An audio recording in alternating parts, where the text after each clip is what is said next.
नमस्कार दोस्तों, स्वागत है आपके अपने चैनल पर। आज हम बात करने जा रहे हैं उत्तर प्रदेश के ग्राम पंचायत चुनाव 2026 की, जहां आरक्षण सूची में ऐसा बड़ा बदलाव होने वाला है कि गांव-गांव में हड़कंप मच गया है।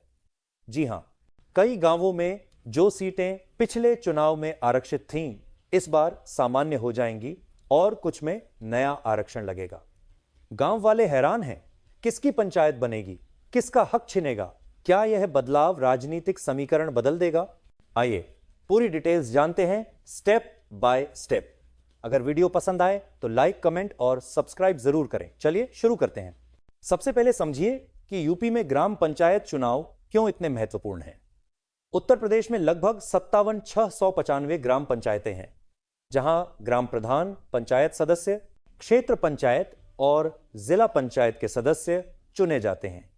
ये चुनाव गांव के विकास, सरकारी योजनाओं के क्रियान्वयन और स्थानीय सत्ता के लिए होते हैं। पिछले चुनाव 2021 में हुए थे। अब 2026 में अप्रैल, मई या जून, जुलाई में होने वाले हैं। लेकिन इस बार सबसे बड़ा मुद्दा है आरक्षण सूची में बदलाव। दोस्तों, ग्राम पंचायतों का पुनर्गठन पूरा हो चुका है। पहले संख्या ज्यादा थी, लेकिन शहरीकरण और परिसीमन के कारण कई पंचायतें शहरी क्षेत्र में शामिल हो गईं, जिससे संख्या घटकर 57,695 रह गई है। इसी पुनर्गठन की वजह से आरक्षण में बड़ा उलटफेर होने वाला है। कई गांवों में पिछली बार एससी, एसटी या ओबीसी के लिए आरक्षित सीटें इस बार सामान्य हो जाएंगी और कुछ नई पंचायतों में पहली बार आरक्षण लगेगा। गांव वाले हैरान हैं, क्योंकि उनके पुराने प्रधान या उम्मीदवार अब लड़ नहीं पाएंगे अगर सीट बदल गई। अब बात करते हैं आरक्षण के नियमों की।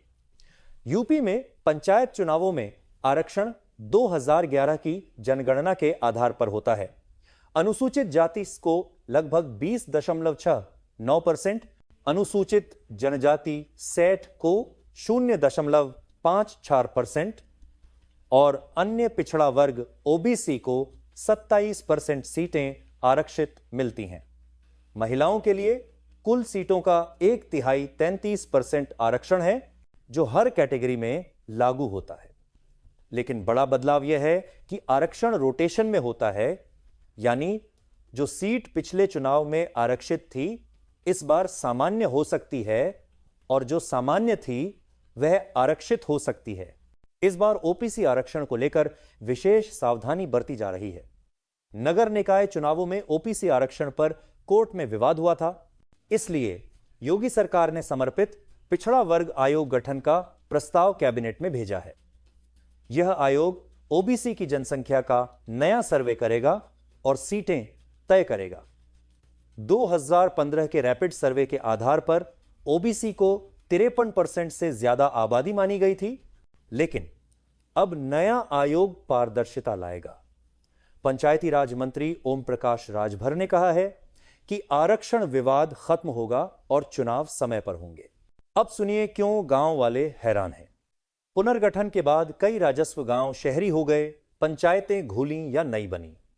उदाहरण के लिए कुछ जिलों में 500 से ज्यादा पंचायतें प्रभावित हुईं। इससे जनसंख्या बदल गई और आरक्षण का फॉर्मूला भी। जो गांव पहले से बहुल थे, अब सामान्य हो सकते हैं। ओबीसी बहुल गांवों में नया आरक्षण लगेगा। महिलाओं के लिए अच्छी खबर, हर कैटेगरी में 33% सीटें महिलाओं के लिए। कई गांवों में महिला प्रधान बनने की संभावना बढ़ गई है। वोटर लिस्ट में भी बड़ा बदलाव। हाल ही में ड्राफ्ट वोटर लिस्ट जारी हुई है।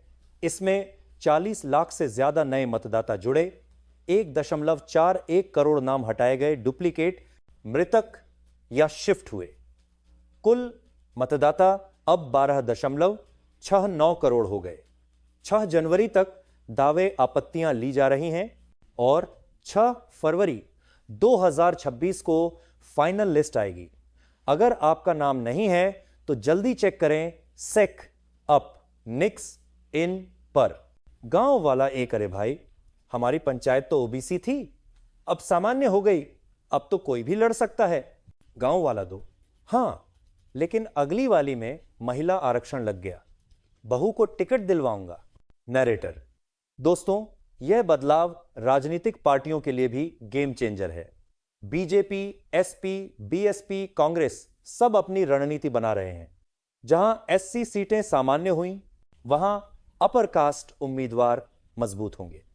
ओबीसी बहुल इलाकों में राजभर, यादव, कुर्मी जैसे वोट बैंक प्रभावित होंगे। महिलाओं का आरक्षण बढ़ने से महिला वोटरों का प्रभाव बढ़ेगा। चुनाव अप्रैल से जुलाई 2026 के बीच होंगे। बैलेट पेपर से वोटिंग, खर्च की लिमिट बढ़ाई गई ग्राम प्रधान के लिए 1.25 लाख तक, लेकिन आरक्षण फाइनल होने तक तारीखें घोषित नहीं होंगी। पिछड़ा आयोग की रिपोर्ट आने के बाद ही सब क्लियर होगा। विशेषज्ञों का कहना है कि यह रोटेशन सिस्टम लोकतंत्र को मजबूत करता है, हर वर्ग को मौका मिलता है, लेकिन गांवों में जातीय समीकरण बदल जाएंगे। पूर्वांचल, बुंदेलखंड, अवध में अलग अलग प्रभाव। भारत के संविधान के आर्टिकल 243 के तहत यह आरक्षण अनिवार्य है। यूपी में 75 जिला पंचायतें, 826 ब्लॉक और लाखों वार्ड हैं, सब पर असर। क्या नुकसान? कुछ पुराने मजबूत नेता बाहर हो जाएंगे। फायदा? नए चेहरे आएंगे, लोकतंत्र जीवंत रहेगा। गांव वाले हैरान हैं, लेकिन उत्साहित भी, नई सत्ता की उम्मीद। दोस्तों, यूपी पंचायत चुनाव 2026 में आरक्षण का यह बड़ा बदलाव इतिहास रचेगा। आपकी पंचायत में क्या बदलाव हुआ, कमेंट में बताएं। वोटर लिस्ट चेक करें, नाम जुड़वाएं। अगले अपडेट में मिलते हैं। जय हिंद, जय भारत।